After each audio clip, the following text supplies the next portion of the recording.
amici di Guida ai Campionati, siamo con Mister Fedato, tecnico del Vittorio Falmec Juniores. Allora Mister, oggi un po' di fatica per chiudere la partita, comunque avete portato a casa i 3 punti contro il Pordenone.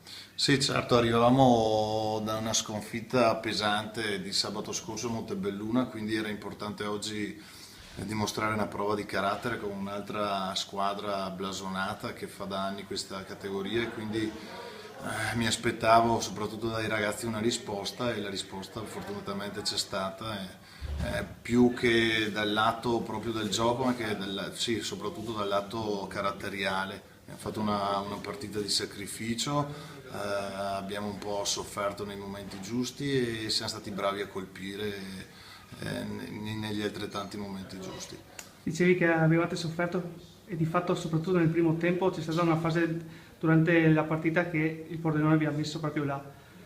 Sì, sì, la prima parte ce la siamo giocata a viso aperto, abbiamo ribattuto colpo su colpo, poi dopo il vantaggio ci siamo un po' chiusi, abbiamo un po' perso le misure, chiaramente la squadra che va sotto ha la voglia e in questo caso anche le capacità per ribaltare il risultato e quindi un po' di sofferenza ci sta, però poi il secondo tempo abbiamo continuato a soffrire aspettando un po' l'avversario e a colpirlo poi in contropiede.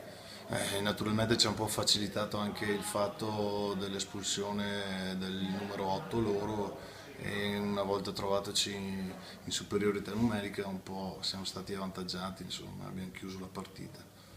Solo nel primo tempo di fatto avete fatto 18 falli.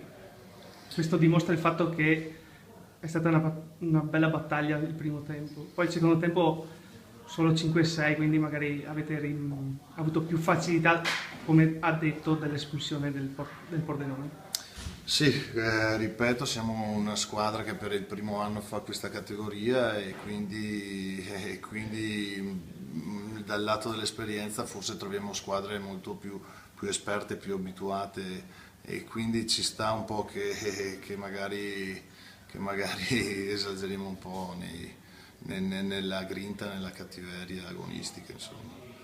Ringraziamo Mister Fedato, buon campionato. Grazie e salve a tutti.